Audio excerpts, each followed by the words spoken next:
It's time to get inside the Giants Huddle.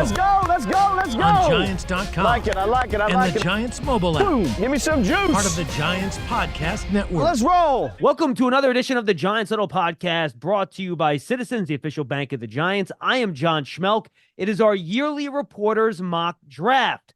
And to lead us off are the Chicago Bears, selecting a one overall, then again a ninth overall. We'll get Tom Thayer, who is the radio analyst for the Bears, take on that selection as well. But Tom, the Bears are picking first in the best possible way. You didn't have to suffer through some type of brutal 1-16 season to get here, but you managed to get the Panthers picking the trade last year. So Bears are sitting pretty right now, man. Yeah, but John, in the NFL nowadays, a 7-win season is equally as bad as a 1-win season. And that's what we suffered through. And that's after a 3-win season the year before. So the Bears have put themselves in an interesting position by getting Carolina's pick and having number 1 overall, in probably having a year when the most important position possible in the NFL is available. Then you have to take all 3 into consideration, or, I guess the 3 that at the top. And I think it's hard to overlook Caleb Williams. And when you get the outside comparison of him to Patrick Mahomes, or even his own comparison to Aaron Rodgers, I don't think you can afford to pass him up. And I think by saying afford to pass him up because of Justin Fields getting onto a second contract, I don't think you could afford to pay him what a second contract to the quarterback position deserves in the NFL nowadays. So I think you get to reset that financial clock, pick Caleb Williams, and move forward with the other pieces in place that Ryan Poles has brought to this team through free agency. Do you think the other quarterbacks in the mix here were even close to Caleb, or do you think this was we finished watching the tape in January and we're pretty darn sure now, before even meeting with the guys, doing all the other extraneous postseason stuff? Do you think just off the tape that they knew Caleb was the guy? I don't think at the end of the season they thought it was a foregone conclusion that there's Caleb Williams and no looking back. I don't think if you did your due diligence, investigative work with a guy like Jaden Daniels, or even what Drake May offers you, it would be kind of naive in the approach to the importance of the position. However, when you look at a guy that hasn't thrown an interception on 3rd and 4th down, if you look at what he's able to accomplish as a junior with a solid supporting cast and winning the Heisman Trophy, I think he's an interesting caliber of player that if you're a GM and you take him and he has success, then you got a job extension. If you take him and he's not successful, you may lose your job. And so you got yourself in a precarious position, but I really respect what Ryan Poles does in his investigative work that he does for behind the scenes type of looks that you have to do in a position of this importance. So I think it's Caleb Williams all the way, on Thursday, the 25th.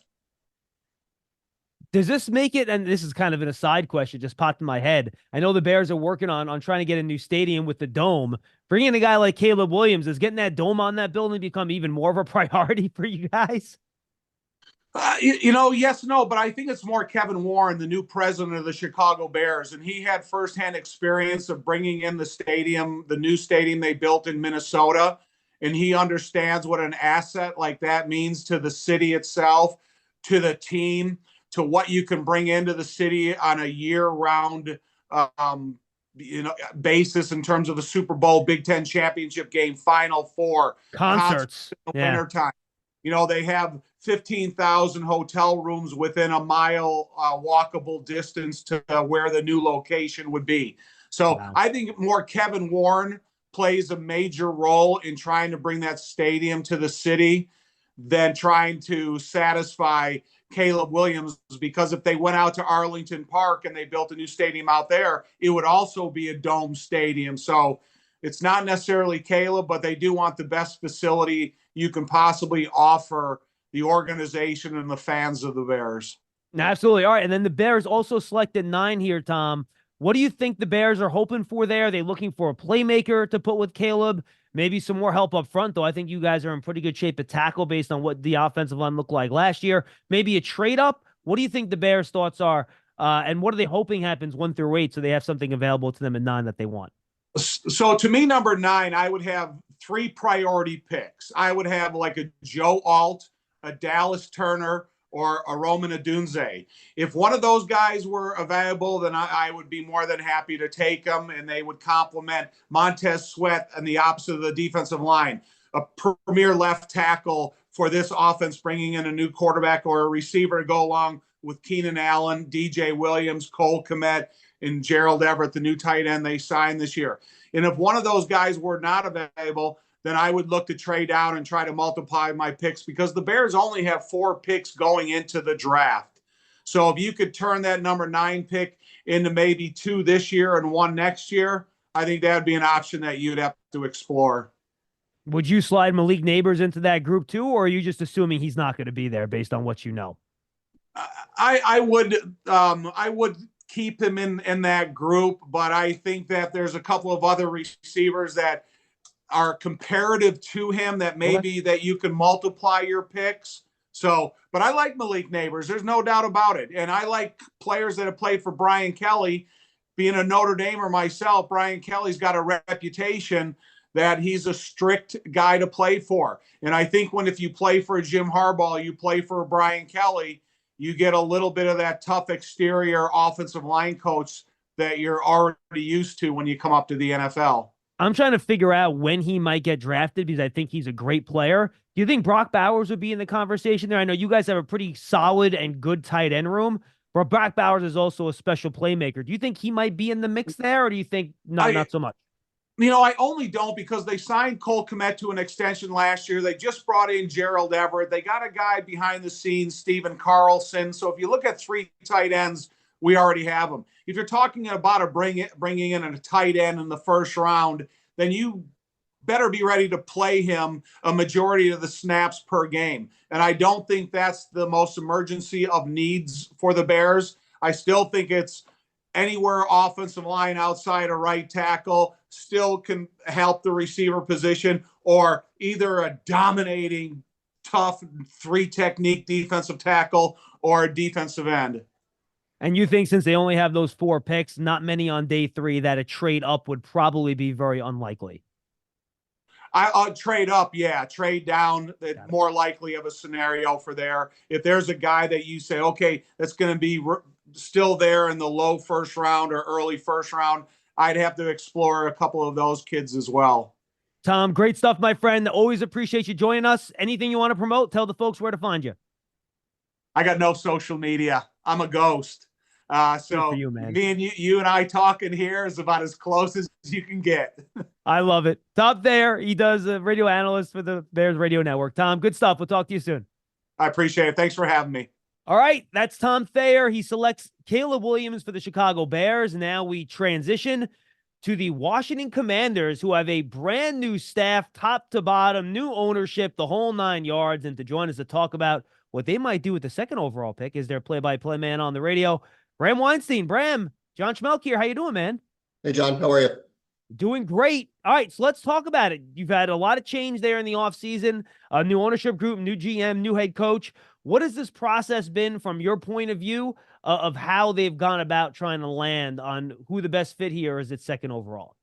So a lot of change is an understatement. Like, it's literally everything. The owners took over late in the process last year around July.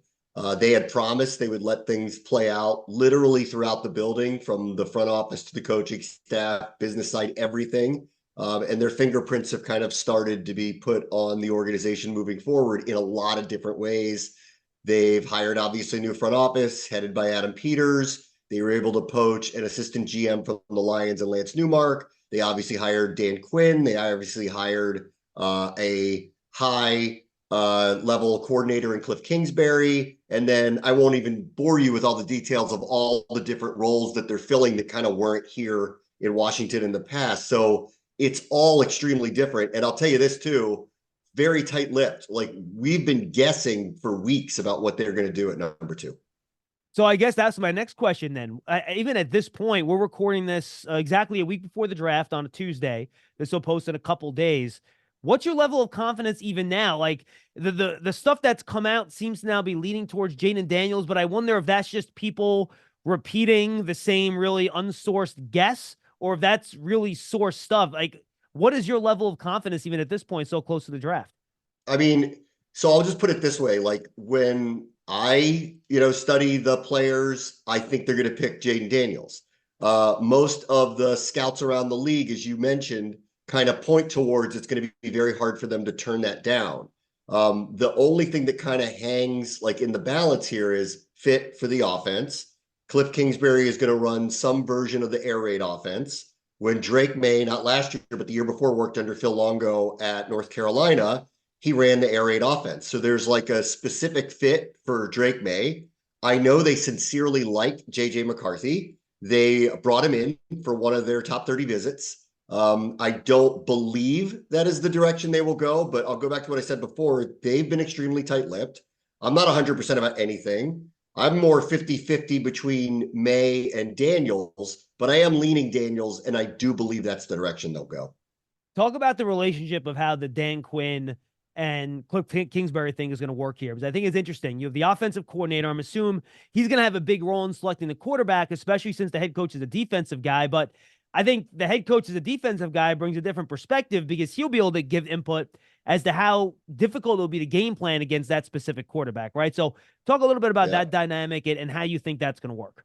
We're kind of waiting to see how it works out. Obviously, our last coach was defensive coach too.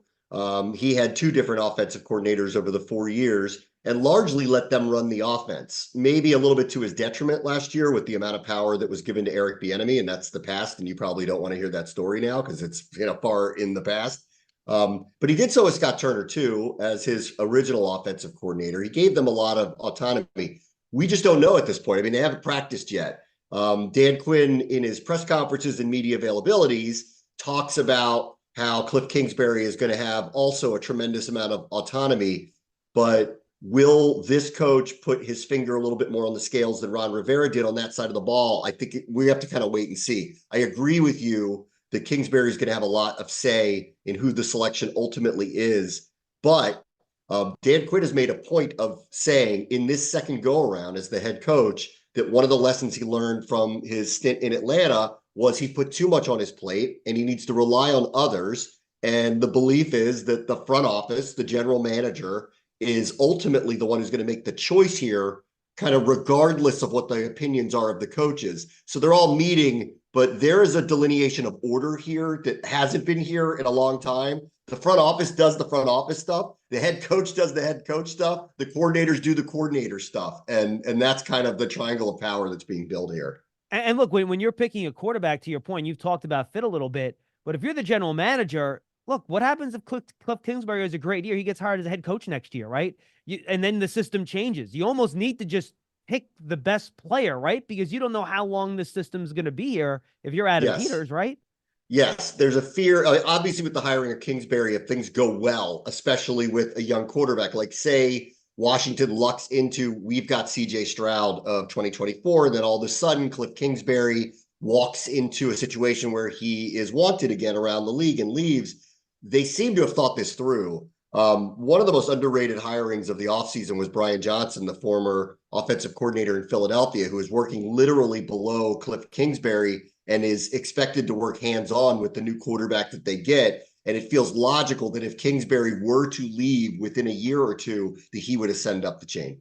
All right, so let's make the pick, and then I'll have a couple follow-ups. I think you already hinted at it here. The Washington Commanders, the second overall pick in our 2024 Reporters Mock Draft, they select Jaden Daniels, quarterback, LSU, Heisman winner, second time they've done it in 10 years, first time since RG3. All right, and this is exciting for Washington. They've been literally trying to find a quarterback since Mark Rippon, and I understand and I guess RG3 was, Kirk Cousins was kind of in there in the interim part, but for a guy that's going to be there for a long, long time. Couple quick ones. If Caleb Williams somehow gets the number 2, you would think that's the pick, correct? I think the card gets run up to the stage as fast as possible. Caleb Williams, one, is from Washington, D.C., has stated he would be happy to play here. We don't expect that. Obviously, we don't expect that to happen. I've been secretly hoping all along, and I think a lot of people in this area have, that for some reason the Bears fall in love with somebody else. Yeah, unlikely. I agree. Any thought of a trade down / non-quarterback here, or is this fait accompli? Yes, I think there is. They've never closed the door on it. I don't believe that's the direction they're going to go. And the second that they traded Sam Howell kind of told you that they're going to take a quarterback.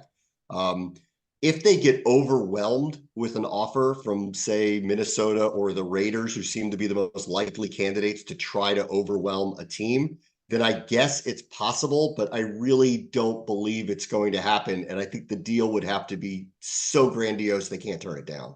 And then finally, it sounds like this is pretty close, right? Like no quarterback has run away with this. You mentioned they like JJ McCarthy, Daniels and May. It seems like these guys, and this seems to be the case with most of the league too, that these quarterbacks are all pretty well liked. Yes. It's been interesting throughout this process, like, especially with where Caleb, all of a sudden the Bears kind of landed on Caleb Williams, and that was just kind of it. So we're the pivot point of the draft, and we're the ones that have to make a decision. Daniels and May are very different players from a skill set. And, like all along, I think it gets easier if you get a red flag on somebody and you get the smoke out there that, like, this guy's work ethic, or this guy's this thing, or this guy's got that problem. You don't hear that about either one of them, or McCarthy for that matter. You don't hear it about Penix either. Like, there's been none of that this year. Sometimes that kind of clears the way for everybody to go, okay, I think we're making the right decision because we're getting the person that we want. It doesn't feel like that there's an issue with any of these players. And so Adam Peters said this, the owners meeting, when last time he met with the media before he has his pre-draft press conference later this week. And he said, and he just, like, in a moment of just complete honesty, he just kind of looked into one of the cameras and he said, this is a really big decision. And I think it's like weighing on him that this is not easy. It's not clear. And it's a good problem. They have really, really, really good options. But as you know, just because you pick somebody high does not mean they're going to end up working out. And the chances of, let's just take May, Daniels, and Williams as the top three in some order. The chances of all three of them becoming great elite franchise quarterbacks is slim. So they're going to be measured by this decision. It's their first major decision in player personnel. They've done a lot in free agency with reshaping the roster, but they haven't made an impact signing yet. This is the first one that's going to happen.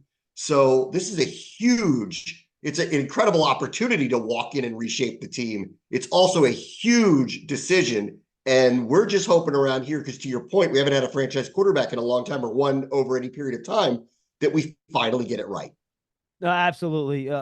Final thing, and by the way, Phil McCarthy, odds are two of those four guys are going to fail in some way, shape, or form. If you look at just the math and the history of the NFL, two of those four guys are not going to work out. So you're right, and it's an inexact science. It's the toughest thing in sports to do is evaluate and draft quarterbacks. So it's a really tough decision. Finally, I thought what you guys did in free agency, Bram, was interesting. I just want to touch on that because I know Giant fans try to keep track of the division. No star moves, to your point. They didn't, invest super big money in any one guy. They poached a lot of former Cowboys from Dan Quinn's time there, obviously. It seems like they're just trying to build kind of a baseline of a team full of solid players with solid guys trying to build a culture. Do I have that take fairly there? Yes. And I think, the realization after last year was they had a lot of holes on the roster that needed to be filled. And, last year was interesting. When we went into the season, there were some number, it was like 20 to 25 players that were on expiring contracts, which is unusual. And so they went into the season knowing this would be the case. Once there was a change in ownership, I don't believe that anybody was in any mood or desire to try to extend anyone, because the key franchise players, Terry McLaurin, John Allen, Deron Payne, they were already under contract. They allowed the Chase Young and Montez Sweat situations play themselves out, Cam Curl too, to a lesser degree, but they let those play out. Everybody else, there really wasn't a name or a player that felt like that they needed to address before they go into the season. So they let it all play out. Obviously, the season didn't go very well, and there's a lot of change. Well, when Adam Peters walked in, half of his roster's not under contract. And so they were busy. They also walked in with the most cap room in the league. So they walked into a very unique situation. Most cap room, tons of expiring contracts, very few limiting contracts. Like, even their big ones don't look so big anymore compared to what's happened around the league with Allen or Payne or McLaurin, and all this draft capital. And all of a sudden, they had a lot of work to do. So they were extremely busy, but I would describe it as aggressive, but disciplined. Like every single one of these deals that they signed, they're all short term with a few exceptions, but none of them really put any kind of lean on their cap at any point in time. Many of them are taking chances on players. Jeremy Chin, if he could become what he was a couple of years ago in Carolina, great. But they only signed him to a 1-year deal. Bobby Wagner, 1-year deal. They had to reshape their offensive line. So they spent a little money on Tyler Biadasz from the Cowboys, but then they brought in Nick Allegretti from the Chiefs, who they're hoping is going to become a starter at left guard. But again, it's like a 3-year deal at $5 million per year. So if he doesn't ascend that way, there's nothing cap prohibitive. They took no real swing on anybody. And you'll see this across the board. Like they brought in people to fill a lot of holes. It is the baselining of the roster moving forward. Bram, awesome stuff. Tell the folks where they can find you and all your great content. You can find me at Real Bram W on all of the different social media platforms. I have a radio show from 3 to 5 in Washington on ESPN 630, the Sports Capital. And I call the Commanders game. So I'll see you up at MetLife whenever we get you on the schedule. Yeah, and we'll have that in a couple of weeks, and we figure out who's going where when. Bram, good stuff, my friend. I appreciate it. See you. You love turf. You're good at it. So you start a turf biz. Business grows, your savings grow. Become the most celebrated name in turf. Are you ready for all that life brings? Giants Huddle Podcast is brought to you by Citizens, the official bank of the Giants. From game day to every day, Citizens is made ready for Giant fans with insights, guidance, and solutions. Learn more at citizensbank.com. Caleb Williams won to the Bears, no surprise. Jaden Daniels, a second overall pick to the Washington Commanders. Now to make the selection for the New England Patriots is Mike Giardi. He covers them from the Boston Sports Journal. You probably remember him from his time over at NFL Network. Mike, appreciate the time, man. How's the offseason treating you? A lot of new faces up there for the Patriots for the first time in a long time. Yeah, this has not been the standard offseason for the Patriots, right? A lot of change and trying to get to know the new decision makers here and figure out what they're thinking, as you go through free agency and headed into the draft. But it's kind of an exciting time, right? We'd lived the same life for 24, 25 years with Bill Belichick, and it was time for a change. And now let's see if they made the right change, and these are the right people to push the Patriots forward. Yeah, you've had some exposure to the new regime from Mayo to Wolf, the new general manager. Obviously, Robert Kraft's still there as the man in charge of everything. What's your feel for the approach of this regime in terms of how quickly they want to build this thing back up? Obviously, Robert Kraft, over 80 years old, but you have a young core here and a roster that has a lot of holes to fill. What's your feel for that? I think there's a real push and pull inside the organization already because of what you mentioned, right? Robert is aging, wants this team to get back to where it had been for many, many years with Belichick and Tom Brady winning Super Bowls, competing for titles, in the AFC Championship game basically every year. And now the last 4 years have been very difficult for him to swallow. They've obviously struggled at the quarterback position, but the roster was really depleted. And so I think there's this idea that some people inside the building would like to sort of maybe think about trading back, right? And getting more assets, because when you look at the roster, you say there's just not enough blue chippers. But then other people look at it and say, you don't want to be picking third ever again. And if you get the quarterback right here, you can piecemeal it together for the first year, then continue to add in year 2 and maybe allow that player to set sail and become the franchise quarterback that you hope he's going to be. So I think that's invariably what they're going to do. I think it's just too rich, and there's just too much talent at the top of the draft to say, we're going to walk away from a quarterback or we're going to pick one in the second round. No, we're here at 3. There are some good prospects. Let's take one of them, develop, and hope we found the guy. Yeah, Mike, and that's the trick, right? And I think that's always the question in the evaluation here, whether or not you get the quarterback first and then you build around the quarterback, or you want to make the situation better for when the quarterback arrives. But if you wait too long to get the quarterback, you could be sitting there picking 11th or 12th. You can't get one. And if they really believe this year that who knows who's actually going to be there, 3 or 4 of these quarterbacks can be high-level NFL starters, I'm not sure there's a good rationale for not taking them. I 100% agree. And look, I think they sort of set themselves up for this, right? Because they signed Jacoby Brissett. So he's the perfect bridge quarterback and someone who has worked so well with younger quarterbacks. Just ask Sam Howell about him in Washington and how helpful Jacoby was for him last year. Sam Howell's going to miss Jacoby Brissett in that front because he was such a good person to learn from, to understand work habits, how you get things done. And there was no ego involved in there. Jacoby Brissett wants to start football games, but okay, you went with Sam. I'm going to do everything I can to make sure that Sam is ready to go on Sunday, as well as myself. So they have him, and they have Bailey Zappi, who I think a lot of people in New England thought probably wouldn't still be here, but it makes a lot of sense in that he started games in each of the last 2 years. You know that you can survive a couple games with him as a starting quarterback. So if your rookie quarterback is not ready to go and Jacoby Brissett doesn't pan out early, then you don't turn to the rookie quarterback if he's not ready. You turn to Bailey Zappi, someone with experience, so you're not pushing this kid out there before he's ready or before you're ready for him. Yeah, when it comes to Elliott Wolf, look, he's not his dad, but to think some of those theories and ideas of team building haven't carried over, I think would be a little naive. And the one thing Ron Wolf used to do, Mike, you know this, just stack quarterbacks, right? You pick one every year, every couple of years. It's the most important position. You got to make sure you are set. So I got to imagine that has to play into some of the thinking here, just understanding how important that position is. Well, just like you mentioned with his dad, right? I mean, during the time that he had Brett Favre, they also draft Hasselbeck, they draft Brunell, they turn those guys into high picks. It just makes sense to be in the quarterback business, if not every year, every other year, because you just don't know. You might find that diamond in the rough after the first round, second, third, fourth round, be able to develop that guy and turn him into an asset for you going forward, or he's a very cheap backup quarterback that you trust to put in there. I think that's the way most teams should operate. Unfortunately, I don't think a lot of them do, but I'm certain that Elliott understands that, and I would believe strongly, just based on how he's constructed the room thus far, that he understands the value of that position and having more than enough guys, right? You've got to be prepared for every situation. How closed of a book has this front office and coaching staff been? We all know Bill Belichick never let anything get out of that building. Has this been the same? Has it been a little bit different? Have you gotten some kind of feel for what they're doing? Or are you still operating more on kind of outside intelligence? Well, I think Elliott Wolf has been pretty closed off about his desires here. Like, I mean, he talked about at the combine, they need to weaponize the offense. Look, he's just saying what the rest of us have known for the last, even back to the Brady's final couple of years, right, where they just didn't have enough pieces on offense.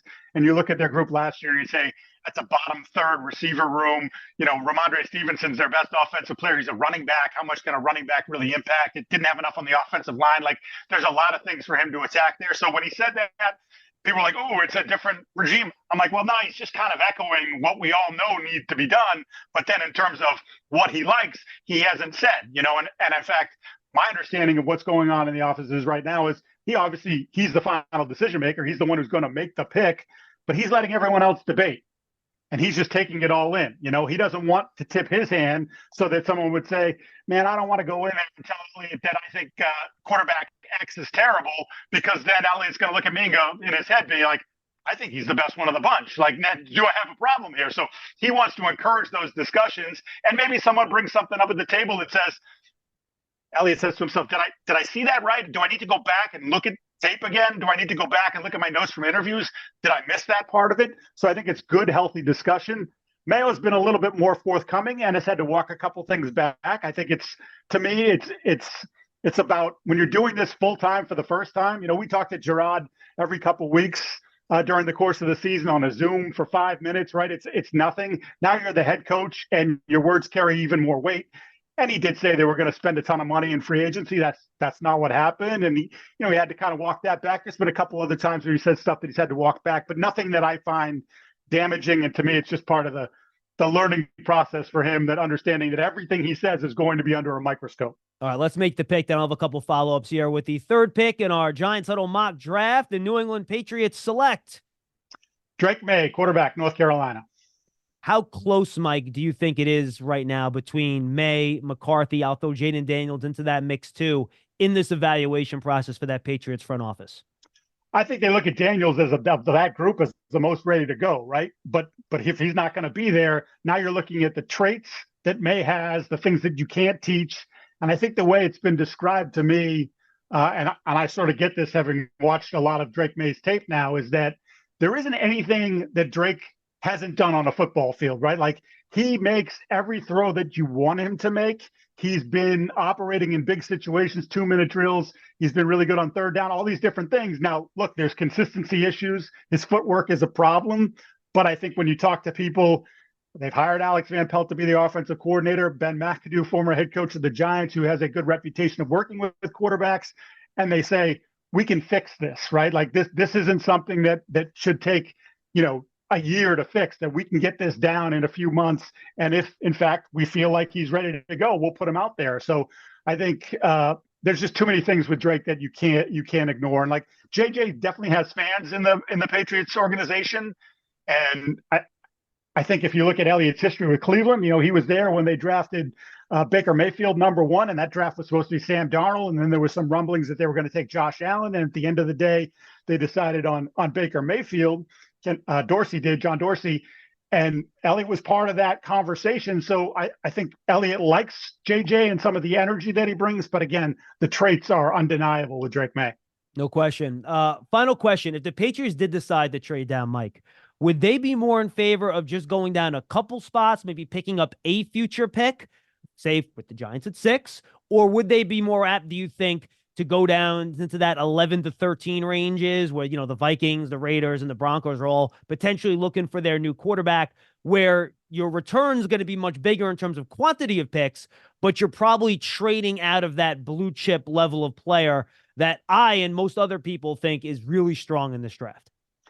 And that's the sense that I get, is that if they do go back, the feeling, at least among some people in the organization I've talked to, is like, you don't want to go back too far. There are, let's say 8, 9, 10 guys at the top of the draft that people think plug and play, and that guy could be an all-pro one day, or at least a Pro Bowl over and over again. And I think if you start to get out of that range, you get down to Vegas at 13 or even Minnesota at 11, have you risked now removing yourself from that group of players and maybe getting the B+ player instead of the A player?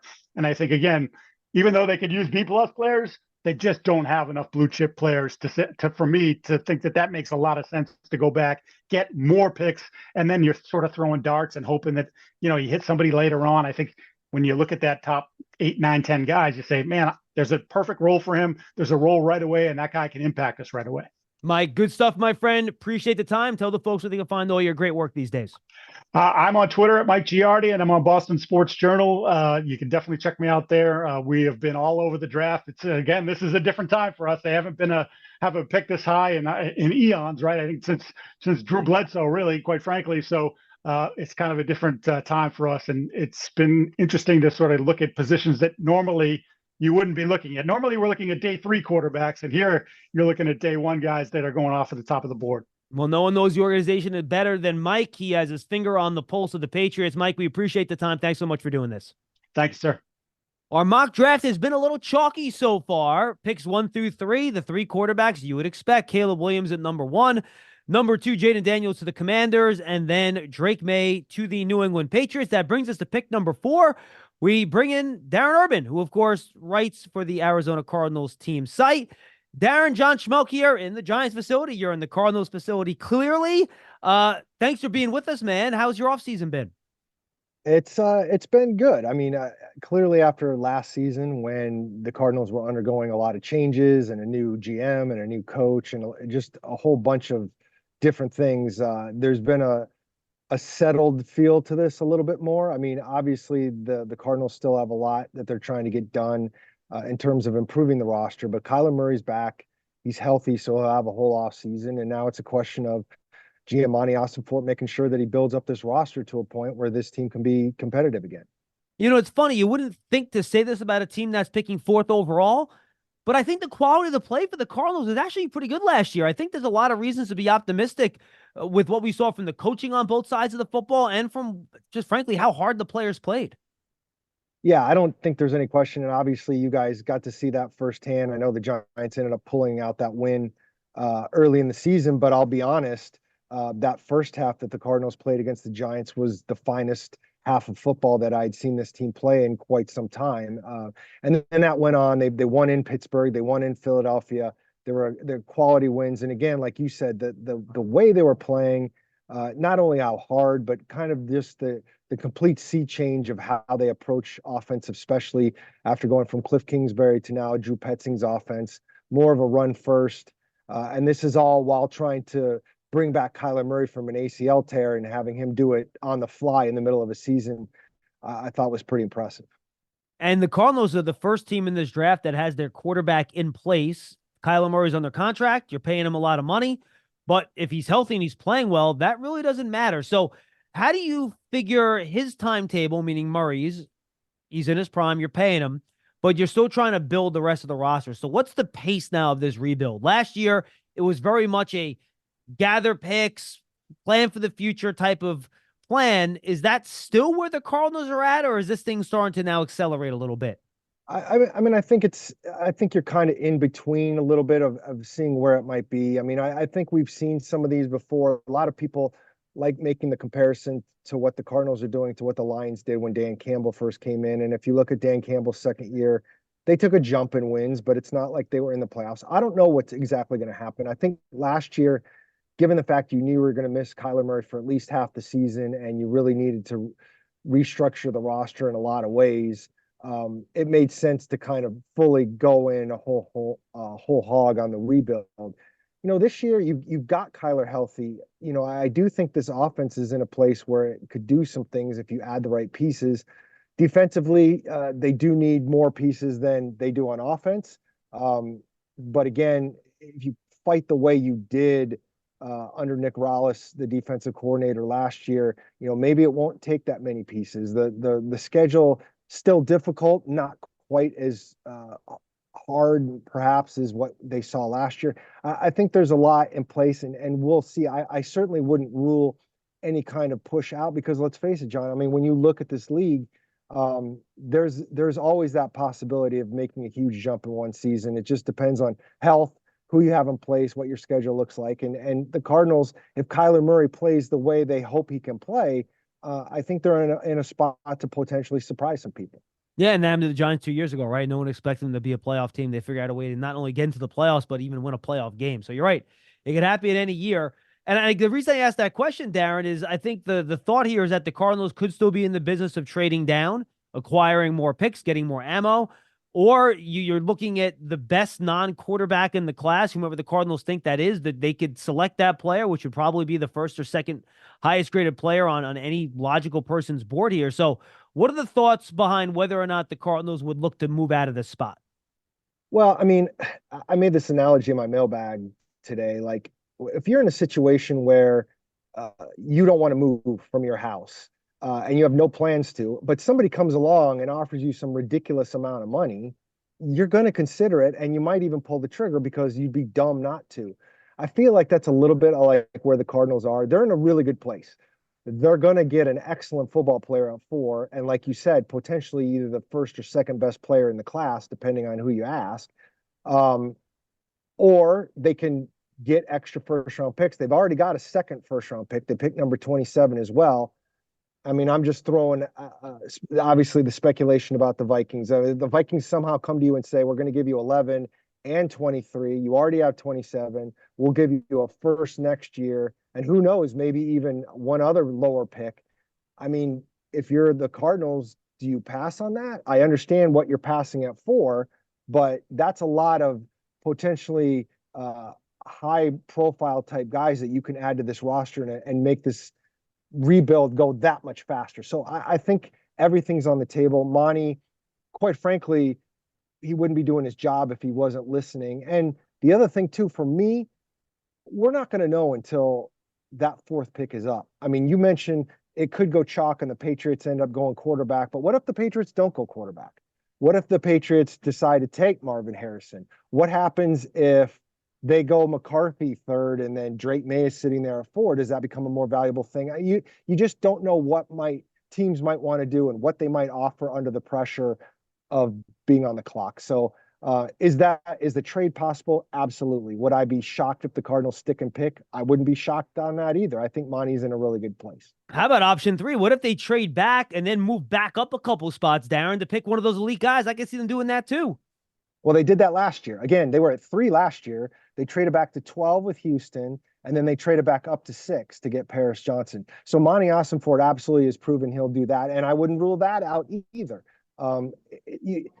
Because he's got a track record already as a GM to be able to not only make those moves, but seemingly make them really well. And I don't know if you got a chance to, but many people saw got to see our video of him in the war room last year, making all those moves. He seems a natural in that environment about making those moves and doing it calmly and with the right mindset. So again, I'm not ruling anything out with this guy. And that's why a lot of people feel really good about him pushing this roster forward. All right. So with the pick number 4 in our Giants Huddle reporter mock draft, the Arizona Cardinals select. I'm going to, unfortunately for you, John, stay chalk. I am going to go with Marvin Harrison. Receiver is a place where they need help. A lot of people feel Marvin Harrison's the best guy. I know as we get through this forever process of actually getting to the draft, more and more people want to talk about, well, what if it's Rome Odunze and what if it's Malik Neighbors? And those guys are both great players. But I'm going to stick with the guy that a lot of people think is the best guy. And it just fills this gigantic need that they have. Again, I'm going to reiterate, I'm not going to be surprised if they trade out of it and then potentially trade back up for an Odunze or a Neighbors. But right now in this little exercise, I'm going to stay with Marvin Harrison up 4. Is this more about the position and the side of the ball and helping Kyler, or is this just that you think he's the best player in the draft? You know, for me, I'm not going to sit here and say I know who the best player in the draft is, but I know this. I know that if you had to name to me the top 3 needs for the Cardinals right now, it would be wide receiver, it would be cornerback, and it would be edge rusher. And quite frankly, I do not see the edge rusher or cornerback that makes sense at 4 this year. Now, is that person at 11? If you trade back, potentially. But I don't see that guy at 4. And I think when you talk about the best guys in the draft and you're taking at 4, you take a guy who around here, at least, a lot of the fans see as another potential Larry Fitzgerald. And obviously, when you start talking about that name in this area, people get very excited about potentially having another guy like that. Darren, final question. How close do you think those wide receivers are in terms of things you've heard and how tough a decision this really is? Because I talk to people around the league and they tell me that, look, there are a lot of teams that have Neighbors as their number 1 guy. And this order is going to be different for a lot of different teams. And I wouldn't be surprised about that. And again, I don't even know if Harrison would be the guy that the Cardinals have first out of those 3. It makes a lot of sense in a lot of different ways. I can see why people like the other 2 guys. I personally tend to move a little bit more towards Odunze and Harrison because of their size, their height. Malik Neighbors is 6 feet. I think he's going to be a fantastic player, but I love the idea of the Cardinals having a bigger receiver. Again, having covered the entire career of Larry Fitzgerald, I remember what that meant in the passing game. And I just think both those guys really fit it. And it just feels, given everything we've heard, that Harrison might be a slightly ahead of Odunze. And again, when we start talking about who's where and everything, I get very wary of the conversations in the last 2 weeks before the draft, because it's whether it's smoke screens or it's people just getting tired of talking about the same stuff, so they just try and get different with how they analyze things. This whole last couple of weeks gets really kind of sideways in a lot of ways. And I guess you already answered this final one. At 27, then you're looking at corner or edge based on the needs you just talked about?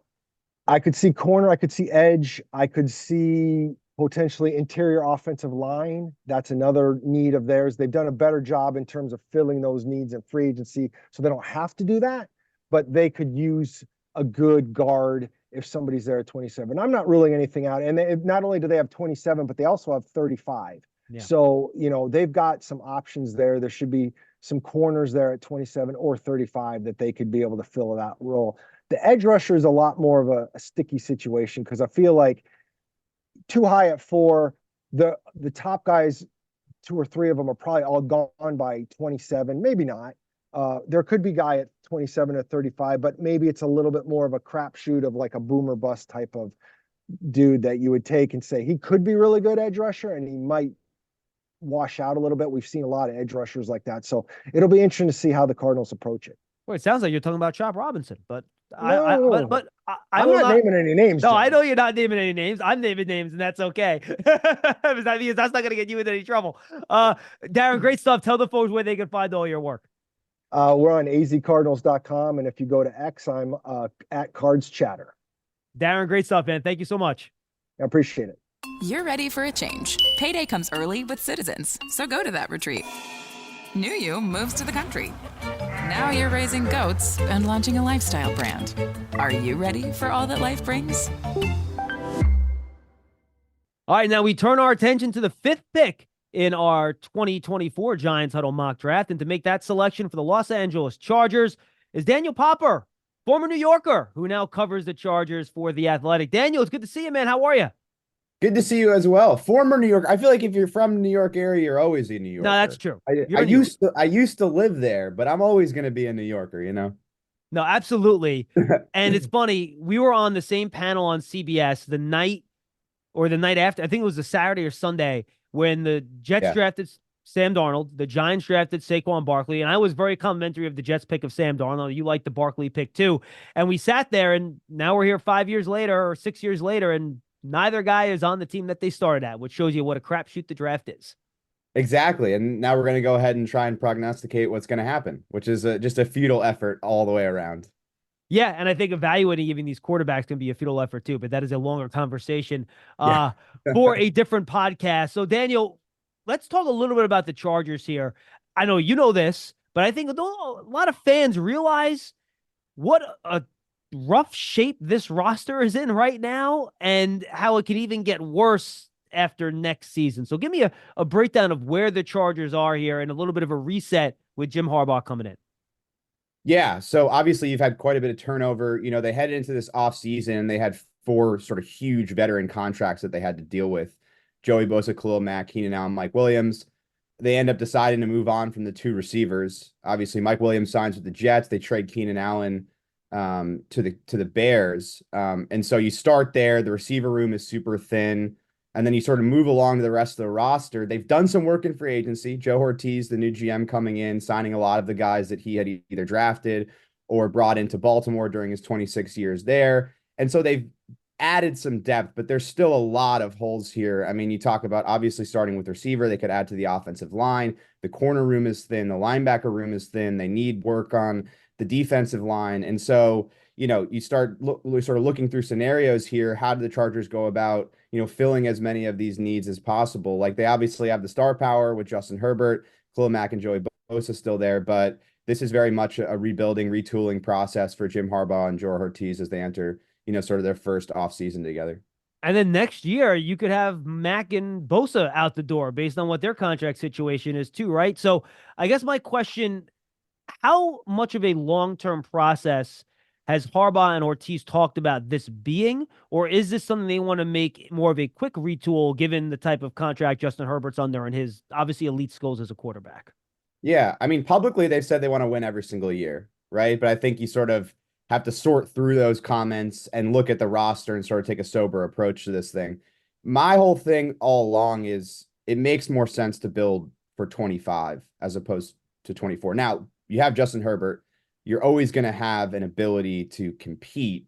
The question is the roster right now capable of getting to a point where they're going to be Super Bowl caliber? And you just heard what I talked about, all of the different positions that they need. It does feel like it's going to be sort of a 2-year process here, but they could have moved on from Joey Bosa and Khalil Mack, and they didn't. And so I think they're trying to sort of toe that line, find the middle ground where they can put a competitive team on the field in 24 while also keeping in the back of their mind that building for 25, really taking a shot in that year probably aligns better with where the roster stands right now.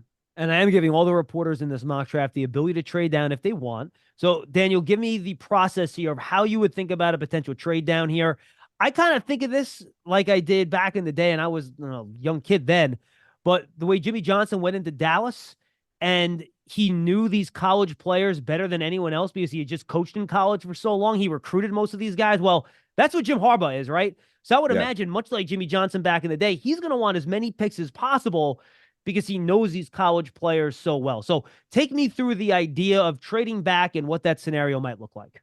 Yeah, so I wrote about it for today. The range I'm looking at is like 9 to 13 because I can see, you know, an explanation for why some of those teams would move up, right? Like the Bears and the Jets, it's a little bit harder to get there, but you could see both of them maybe moving up to 5 if one of those receivers is available. I know the Jets signed Mike Williams, but he's coming off an ACL after Garrett Wilson and Mike Williams. There isn't a ton there. The Bears, they obviously traded for Keenan Allen. That seems like a rental. He's on the last year of his deal. You know, after DJ Moore not a ton there, right? So you can see that sort of happening.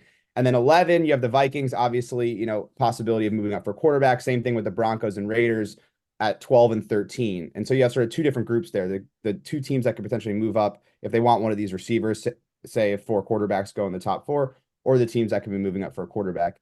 At 9 and 10, I think I would be willing to accept a deal that doesn't include a future first round pick, some sort of future second paired with some sort of maybe a 3rd round pick in 24 this year, some sort of, 3rd round, 7th round pick swap, that type of thing. When you get into the 11 to 13 range, like I'm not making a deal there unless I can get a future first. And this sort of aligns with like the building process that we were just talking about, right? Like I'm thinking 25 is the year you build it and really have a shot. And so accruing an additional first round pick in 25, that would go a long way towards that sort of timeline, right? And then you also look at the history of things, right?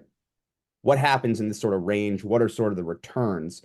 The one I look at is the Dolphins moving up for Jalen Waddle in 2021. That was 12-6, and the Eagles got a future first out of that trade. And so like that's sort of the type of return that I'm looking at in this sort of area.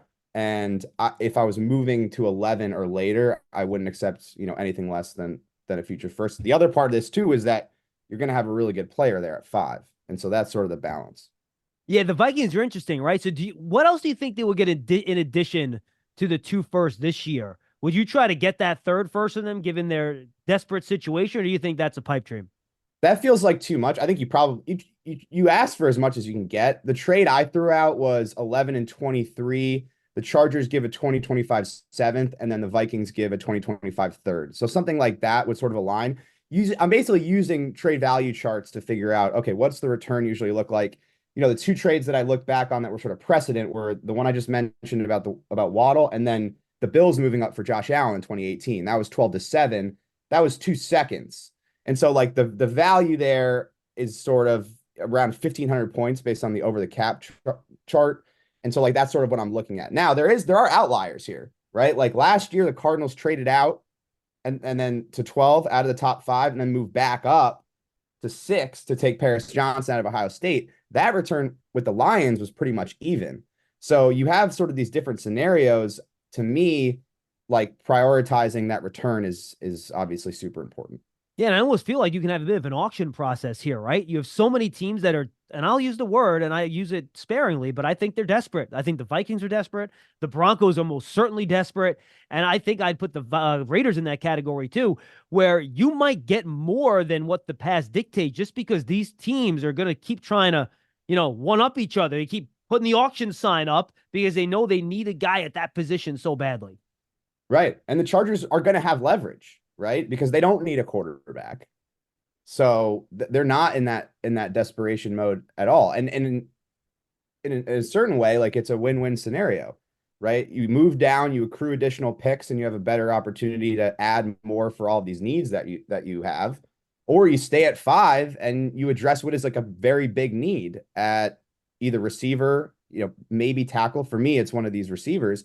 You moved on from your top 2 receivers. So either way, you're getting a really good player and you're fitting a need. And so the Chargers can sit there and be like, listen, we're not going to move off of 5. We're not going to give up the opportunity to draft one of these receivers unless we get a return. And like you said, some of these teams that are moving up, particularly for quarterbacks, might be willing to, depart with the future first to make that happen and get their quarterback of the future. So I think the Chargers are positioned pretty well here. And the Chargers are on the clock with the 5th pick of the 2024 Giants Huddle mock draft. The Los Angeles Chargers trade or select? They select Malik Neighbors, wide receiver out of LSU. I'm always gonna consider the trade down, right? And especially in the Vikings case, picking up that additional first at 23 overall, if that's the package they get, is obviously going to be very intriguing. But the Chargers need receiver talent. I know that they've talked about Jim Harbaugh and Joe Ortiz have talked about, wanting to run the football, but the receiver room is really thin. I mean, the only really established pro they have is Joshua Palmer. Quentin Johnston was a 1st-round pick last year, but he had a really rough rookie year. After that, you're talking about a return man in Darius Davis. They could potentially shop in the free agent market, but the opportunity here to get a player like Malik Neighbors is just too good for me to pass up. He's the type of explosive threat that the Chargers just have not had. The long speed, the deception in the route running, the hands. yards after catch, all of it, I think just fits perfectly with what the Chargers need. And so, to me, like I'm taking the best player available here. That's Malik Neighbors. And it just so happens to align with the biggest need on the roster, in my opinion. Your wide receiver tackle debate. Is this more about you just like Neighbors better than Alt as a player? Or is it also you feel better about Trey Pipkins out there at right tackle than you do about what they're on out there at wide receiver? Yeah, it's a combination. It's more so that I'm just looking at who's the best player. To me, Malik Neighbors is a better player than Joe Alt. I think Joe Alt's really good. Like, I think he's going to be a good pro. Obviously the athleticism is off the charts, the size, he's got great feet, like the stuff that he does in the run game. They're pulling him from left tackle to the right side and he's executing blocks over there very consistently. I love all of that. My issue with Alt is the anchor is not what I would want out of like a top 5. He's very tall, very tall. And so like, what I watch is like Chargers film and what I see is Khalil Mack's bull rush. And I'm watching Joe Alt and I'm like, what's going to happen on the first play of the game if they get, one of these elite edge rushers? They're going to bull rush you right away and they're going to see if you're up for it. And if you don't have the anchor, they're going to keep coming at you with that move for the rest of the game. I've seen Khalil Mack bull rush some of the best tackles in the league, including Tyron Smith. So that's my reservation. I'm not saying he's not going to be a good player, but when I'm comparing Malik Neighbors to Joe Alt, I'm seeing Malik Neighbors, who I project as being like a true number 1 guy, take the top off the defense, like true difference maker. Alt, I just have some concerns. And so that's sort of my calculus. And then again, like what you mentioned, the other combination of this is that the offensive line is, I think, in better shape than a lot of people on the outside think. Trey Pipkins to me is like a mid-level starter. Like he's not an all-pro, Pro Bowl type guy, but he's functional out there. Like it's not like he's a turnstile out there. And so you can sort of piece this together. And the Chargers certainly think that they're going to get more out of these players. That's the whole reason you go get Jim Harbaugh, is that you're going to elevate all of these guys. And so it's a combination of all those things. More so though, Malik Neighbors to me is a better prospect than Joe Alt comparison, comparing them 1-to-1. No, and I happen to agree with you on that. And it's funny, you talking about Max bull rush is like me watching these 295-pound centers and just watching Dexter Lawrence plow undersized centers into the backfield. And that's all I can see. I can't unsee that now, which is why Jackson Powers-Johnson, I love him to death, because he's actually a 325-pound center. You just don't have those in the NFL anymore. It's funny. Right. So like that's like, you think back to that and you're like, okay, like you love all of the positive traits. Like I think Alt's going to be a really good run blocker in the league. But when you're taking a tackle in the top 5, like you got to prioritize pass protection. And regardless of what you want your offensive vision to be, the number 1 goal here is protecting Justin Herbert. He's been injured the last 2 seasons, between the fractured rib cartilage and then the broken index finger. Like you got to protect him. And so like if you're going to spend a premium pick, I want a guy that I'm really confident is going to be able to match up with some of these edge rushers in the NFL. Final question, Daniel. This is on play style, because I think everyone just assumes that, Jim Harbaugh is going to run it like he did in Michigan a million times. You go back, like he had Colin Kaepernick throwing the ball all over the place in San Francisco. It's not like they didn't throw the ball down there when Kaepernick was their quarterback for a few years. Do you think this is going to be as run heavy as a lot of people think? Or do you think he's going to realize, wait a second, I have Justin Herbert. He's pretty awesome. I'm going to throw the ball more than maybe some people think I'm going to. Yeah, my sense is it's going to be run heavy. Like, I think that's the vision here. The vision is that Justin Herbert has never had a good running game. What does he look like when he has a reliable running game? That and like it goes to sort of the broader idea of what they want the identity of the team, the organization to be. Like they want to be physical, they want to be rough, tough, rugged, violent, like all of those types of things. In order to be that type of team, you got to come out and you got to be able to run the football. And so, like, is it the right path? I don't know. I'm not getting paid enough money to make that decision. I just will analyze it. To me, the way I would build it is try and get the absolute most out of Justin Herbert, because if he's playing at an MVP level, I feel like I can win a Super Bowl. But the Harbaugh idea of playing football is being that type of physical team. You bring in Greg Roman, one of the best run schemers in recent NFL history, and that's the idea. Pair it up that way and then see what that does for Justin Herbert, and we'll see if it actually works. So do you think this would be the first Ortiz-Harbaugh, Jim Harbaugh kind of pressure point in the relationship where Ortiz says, well, we think Neighbors is the best player, and Jim Harbaugh's sitting there, well, I want an offensive lineman. I think that could be interesting to see how that dynamic works between the two, if this is what the debate kind of comes down to. Yeah, it reminds me of, I'm a big Survivor fan. So, like if you have like a tribe that hasn't voted yet, you don't know where the lines fall as far as like whose allegiance is to who. This is what it feels like right now. Like you have no idea like where they want to go, what they're prioritizing. It is a wild card as far as like, well, what's the strategy here? And compare it to like, Tom Telesco, the previous GM, was here for 11 years. I used to have 11, decade of data to look at to be like, okay, this is what he prioritizes. This is the positional value. This is the type of player he wants. You can go back and look at some Ravens drafts, but the last time Jim Harbaugh drafted in the NFL was 10 years ago, so like there is a lot of uncertainty here, a lot of unknown, and party lines, will be drawn to bring it to the Survivor analogy. Have they said who has final say on the draft pick? Is it Harbaugh or is it Ortiz? I've asked a million times. I've asked like 10 different people. The answer I always get is if they're disagreeing to the point where somebody needs to have final say, then they have bigger problems than that. So, effectively it's ownership. Dean Spanos is the owner. His son, John Spanos, is the president of football operations. Like in reality, he has final say. And that's sort of the best way to answer that question. But I think we're going to find out a lot here with this draft, like whose vision is really driving it forward, because you talk about where Ortiz came from in Baltimore. That's best player available. That's the Ozzie Newsome school of drafting. Talk about Kyle Hamilton, right? They drafted Kyle Hamilton after they played Marcus Williams in $70 million in free agency, but he was the best player on their board. So that's like, if you're looking at it, Malik Neighbors is probably going to be the best player available there. If it falls like your mock draft has fallen, is it a best player available thing, or is Harbaugh really driving this ship? And do they go trade down offensive lineman or even offensive lineman at 5? It's gonna be fascinating. Can't wait to find out, Daniel. Tell the folks where they can find your great story on the trade scenarios and everything else you're writing about the Chargers. Yeah, everything on theathletic.com/team/Chargers. And you can follow me on Twitter at Daniel R. Popper and read all my draft coverage there. Remember, folks, and if you subscribe, you get the Beast from Dane Brugler for free as well. And there's a lot of deals out there all the time. So make sure you go and do that. Daniel, thanks so much for the time, man. We appreciate it. New Yorkers always, my friend. Thanks for having me. Giant fans love a winner. It's why they love Citizens, named a 2022 Best Bank in the U.S. by who else? The Banker. As the official bank of the Giants and sponsor of the Huddle, Citizens is made ready for fans of Big Blue. Learn more at citizensbank.com. We go from Zoom to live in person, and we're joined by Tom Rock, who covers the NFL writ large for Newsday. Tom, we've been chatting a while, man. How are you? John, I'm doing okay. It's it's been a long off season, but we're ready to get back into things with the draft next week. Yeah, this is kind of like the unofficial kind of start of the 2024 grind. We have OTAs in a couple of weeks, rookie minicamp. We're going to see each other a lot more often. Everyone's going to be around. It's going to be fun. So just to recap where we are, this is our reporter mock draft. If you're just tuning in for the Giants pick, we have a reporter from each team make a selection for their team up to the Giants at 6. I did give each reporter an opportunity to make a trade if they desired. They all declined. They wanted to make their selection. So we'll see if this is how it goes on draft night. Tom and I will talk about that. So just to recap, Caleb Williams, number 1 to the Bears. Jaden Daniels, number 2 to the Commanders. The Patriots select out of North Carolina, Drake May. The 4th pick, Marvin Harrison. Thank you, Tom. The Arizona Cardinals. And then the 5th pick, the LA Chargers, with a little bit, I think, of a detour that maybe some people did not expect. Malik Neighbors, the wide receiver out of LSU.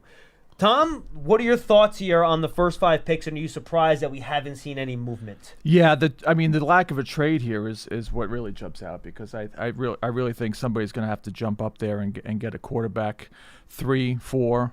Maybe it might be the Giants. Maybe it's be somebody else. Chargers too. I feel like Jim Harbaugh knows these college players so well. He's going to want, and for a roster that's a mess, he's going to want as many picks as possible. I think so. And unless Harrison is there for him, I think at 5, then my guess is that he trades back there. Listen, is Caleb Williams going to go to Chicago? Yeah. The picks make sense. And honestly, I think this is a pretty good ideal draft situation for the Giants, because then basically you're looking at, do you want J.J. McCarthy or do you want Rome Odunze? The only thing that would be more ideal, I guess, is if, at least from my opinion, the way I look at the players, if the Patriots preferred McCarthy to May, and May was sitting there at 6. Well, we'll get into that a little bit about what the Giants should do, because I think there's a lot of lessons from 20 years ago when we were right here, and the Giants made that big move in the 2004 draft, and I think that there are a lot of echoes when you look at this draft situation, where you had a team that had a quarterback that was good, and they saw an opportunity to go out and spend some money and spend some capital rather, and find a quarterback that could really change the franchise, and that's what they did in 2004. They went out and obviously made the trade with the Chargers for Eli Manning. And the rest is history. The next decade and a half was history. Yeah, what this comes down to me, Tom, it's not even at this point an evaluation of Daniel Jones for me. It's what you think of the quarterbacks that are available to you, right? If you think one of these guys can be your Eli Manning, to your point, right? That can win Super Bowls, be your quarterback for 15 years, make Pro Bowls, be an All-Pro, potentially be a Hall of Famer. Then you decide whether or not you want to make a move. This is not just, we need another quarterback, let's just pick one. You have to have the right evaluation on these guys. And I think, frankly, the Giants have done a really good job of not letting anyone know what they really do think of all these guys. I think, first of all, the amount of resources that they've put into investigating these quarterbacks tells you that they're at least open to the idea, right? Mm-hmm. So this isn't some smoke screen that they're trotting out there. They didn't have Easter dinner with J.J. McCarthy because they wanted other people to think that they're drafting a quarterback. That's not what this is. There wasn't just a really nice rack of lamb on the menu at the restaurant. Well, if they wanted that, they probably wouldn't have gone to Michigan. But this is not just an exercise. And the one thing we've learned about Joe Schoen over the last few years is that he keeps things very quiet. I mean, I can't even tell you with 100% accuracy who they drafted last year. That's how tight Joe Schoen keeps these things. I don't know that he knows who he's going to draft yet. A lot of it obviously has to happen with how this plays out. Daniel Jeremiah from NFL Network is about as plugged in as you can get, right? Yesterday was throwing out ideas that the Giants may draft an offensive lineman. I saw that. I mean, that's how little people actually know about what the Giants are thinking right now. So, to put yourself in his shoes and to say, oh, this is what I'm hearing he's thinking, those are all conjectures and they don't really help. We'll know a week from now what he thinks, because by his actions, just as we know from his actions that they're at least interested in the quarterbacks because of the resources that they spent. It's the actions that are going to speak volumes for Joe Schoen. Yeah, and look, if you get it right, you really can't pay too much, right? If you get the right guy, there's no price you could put on the Texans getting C.J. Stroud last year. Right. They would trade 4 first-round picks to get that guy, and he was that good, right? Absolutely. So then the question is, what's your price point in regard to the inherent risk? Because frankly, right now, the NFL is still pretty bad at evaluating first-round quarterbacks. You're looking at a 50-50 type of coin flip situation. So what do you think the price would be to go up to 3 if the Patriots decide to move? Maybe you have some insight whether or not you think they will, or 4. Are we looking at next year's 1? Right. Well, so Elliot Wolf was just on. He had his press conference this morning. Oh, I didn't see that. Did he? Open for business. He said they need a lot. They have a lot of holes to fill. They're open for business. So to me, that's intriguing. Obviously for the Giants, it's more intriguing for the other quarterback needy teams. The Vikings, the Raiders, and Broncos are like Broncos. Everybody wants to go up to that spot. And if I'm the Giants and somebody wants to move up there and draft Drake May, go ahead. I think if they like McCarthy obviously has a lot of upside, right? He's young. He's sort of raw. He can sit for a year, and you're not going to feel a lot of pressure to put him on the field right away because let's face it, Daniel's not going anywhere this coming season. And he played in an NFL environment. System, he gets a year of Brian Dable whispering in his ear and going over film and sort of grooming him to be an NFL quarterback. So that's a positive. Drake May comes in. Now you're talking about a little bit of a different dynamic, right? Because Drake May comes in, and you trade up to number 3 to get Drake May, which is probably the only way that happens for the Giants. I would think that's probably true. I think you can't really let him sit the whole season. Maybe not the whole year, but I think you can start. Right? You talk about McCarthy. Drake May's only played 2 years also. He's only a redshirt sophomore. He's just, I think if you look at games played, him and McCarthy are probably very, very similar, if not identical. Yeah, but I still think that May is a little bit more polished, and I think he's a little bit more ready, and I think he's a little bit more of he's a little bit more apt to fit into what the Giants are doing right now. Well, he fits kind of that Josh Allen mold that they have in Buffalo, right? Yeah. And he's a little bit more of a I don't want to say magician, but he makes something out of nothing. 100% agree. Right? Mm-hmm. So if you look at the Giants roster right now, you're going to need a lot of that. You're going to need a lot of something out of nothings. And and for him to be able to do that, it would be a little more unfair, I think, to put McCarthy in that situation than it would be to throw Drake May in there and say, oh, let's see what the kid's got if we're 2-6 or 2-7 or whatever, doomsday scenario I can come up with. Now, we are not in this situation, but we wanted to address it because we thought it was a possibility of a trade up. That situation is not what we're looking at right now. So I think that's your evaluation there, Tom. Now we're sitting here at number 6. Did it break your heart to see Neighbors go off the board right before you, or do you not see much of a difference between him and Odunze? No, I think they're pretty parallel. I think I was a little surprised that the Chargers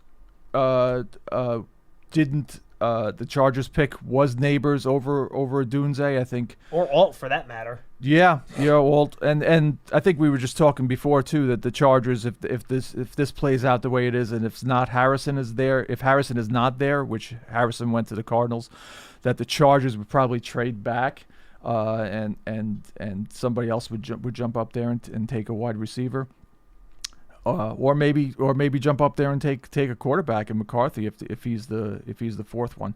But yeah, I mean Neighbors, Odunze, I think they're both number 1 receivers. I think it's going to be when you look back at this 4 years from now, you're gonna look at those 3 receivers and you're gonna say, well, maybe they're 1, 2, and 3, maybe they're 2, 1, 3. But they're all none of them are, I don't think, have bust written on them, and I don't think either team is going to regret taking either of those 3. I'm with you, and I think there's no doubt for me that, and again, we'll push quarterback aside for a second, we'll circle back around with McCarthy, that in terms of overall need, I don't think there's a bigger, I think if you want this offense to function with the loss of Saquon Barkley, Waller's future still up in the air, Tom, those are the team's 2 best offensive weapons heading into last year. Yeah. They're gone. So I really feel like there's a need here to get a centerpiece of the offense that other teams have to game plan against. Because right now the Giants have a bunch of guys that are good players, but no one that can really bring an offense and be the focus of an offense and bring it all together. Yeah, I agree that they're really lacking the dynamic playmaker, and losing Saquon obviously was a big hit in that regard. And Waller would have been helpful if he does show up. Maybe he will, maybe he won't. I think every day that passes that he's not here is another inch towards him not coming back, right? We'll wait and see. You have to think. So we'll see how that works out. Yeah, I mean they don't. I was looking through the offensive depth chart the other day. There's one player that I circled that I said that's the guy that they probably won't upgrade and possibly replace for the 2025 start of the season. It's Andrew Thomas. I mean, everybody else is. You would hope John Michael Schmitz is one of those guys, but he could be. But you aren't there yet. I'm not completely sold on that yet. No, I'm with you on that. I think there's a couple of other guys that could be, could be nice players for them, but I think everybody else is upgradable. And Brian Dale being an offensive-minded head coach, trust me, I don't know this, but I'd be shocked if he wasn't there talking to Joe Shane like, dude, I need weapons here to work my offense. Right. Now, but then you say, okay, well, are there good enough weapons later in the draft? Good question. At wide receiver, everybody talks about how deep this wide receiver class is. Are there hidden gems in the second and third round that could come in and be what maybe a first-round pick the last 2 or 3 years would have been? The way I've talked about this, Tom, is that there are guys in rounds 2 and 3 you can get that'll help you, but the guy is going to be hard to find. Might one of those guys in the second or third round or 2 become sure, but you got to hit, out of the 15 guys you could pick from, you got to hit that one guy. Right. That's a lot tougher. It's a lot easier, I think, and if you look at the history of the last couple drafts, if you're picking a receiver in the top 10, top 11, your hit rate's pretty darn high in recent history. Yeah, I mean, wide receiver is one of the few positions right now, I think, that translates from college to the NFL. And pretty quickly, for that matter. Yeah. No, I'm with you.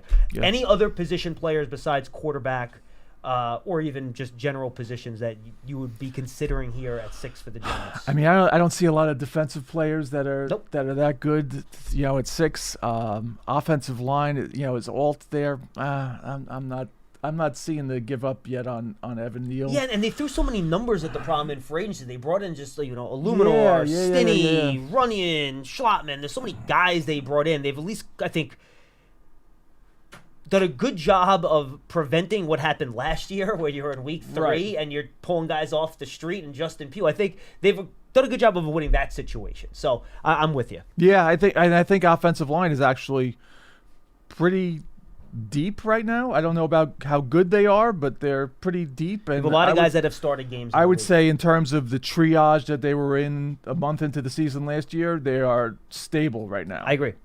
So, and listen, there's no perfect offensive line in the NFL. It's all about how you deal with it, which gets us back to, of course, the quarterbacks. And let's get to that, because I think I'm with you. I think the decision, and you kind of mentioned this, I think, in your first answer, is Rome Odunze.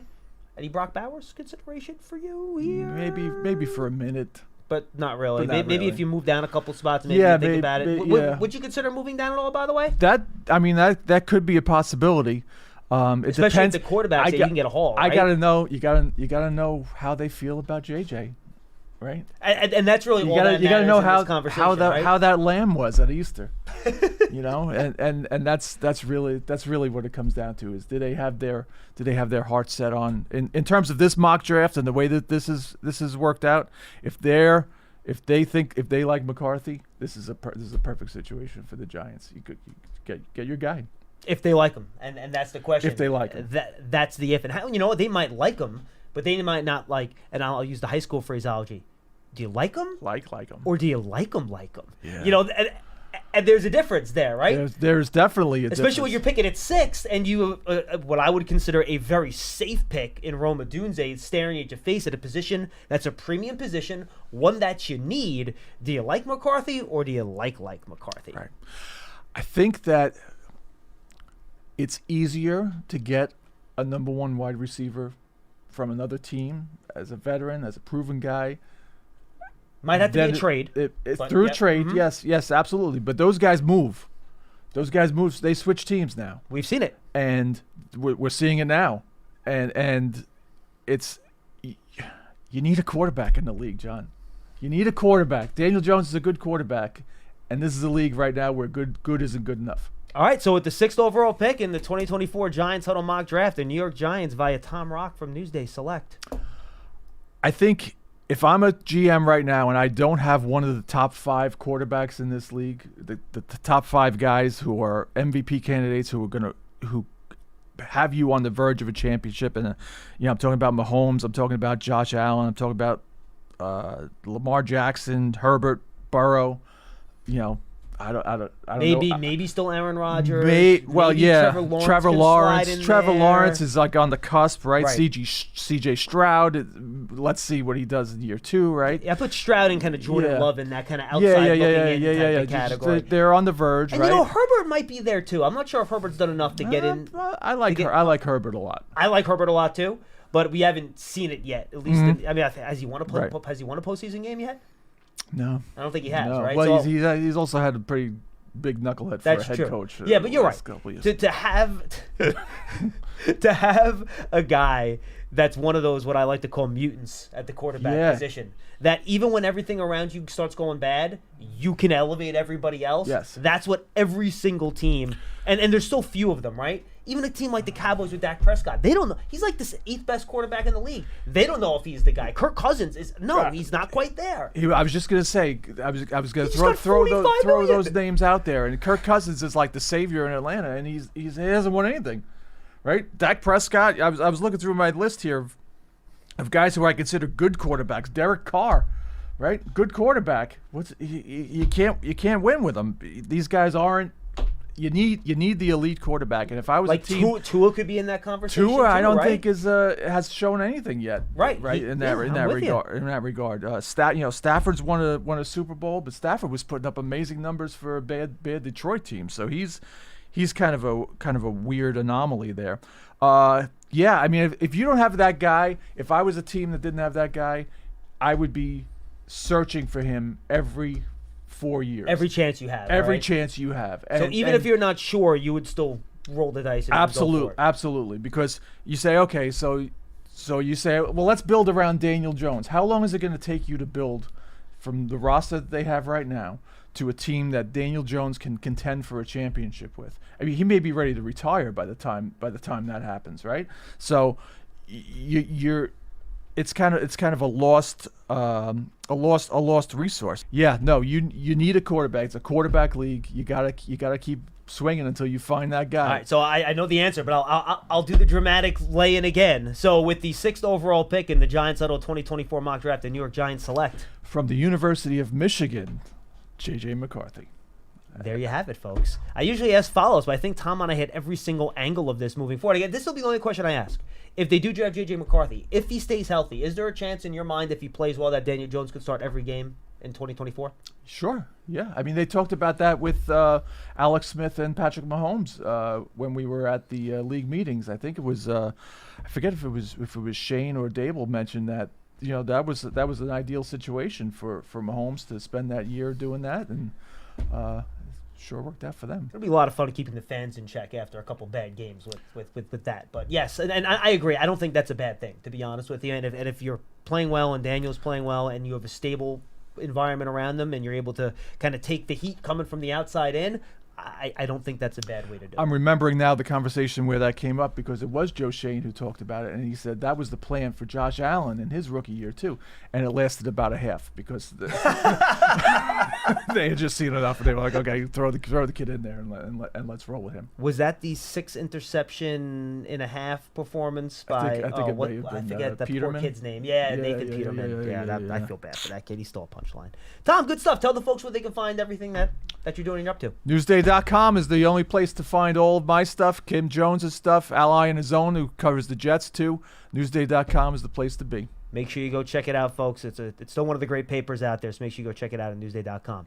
For Tom Rock, for all of our reporters that did a fantastic job making their picks, hope you enjoyed our annual Giants Huddle reporter mock draft. It was easy on me. I only did 6 picks this year. That's pretty good. Last week I went all the way to 23. It took me a week to do those. It was a nightmare. So I don't like the bad record. It's not fun covering the bad record, but this is a benefit of the bad record for me when you get to April. For Tom Rock, I'm John Schmeelk. Thanks for joining us on the Giants Huddle podcast, brought to you by Citizens, the official bank of the Giants. We'll catch you next time, everybody.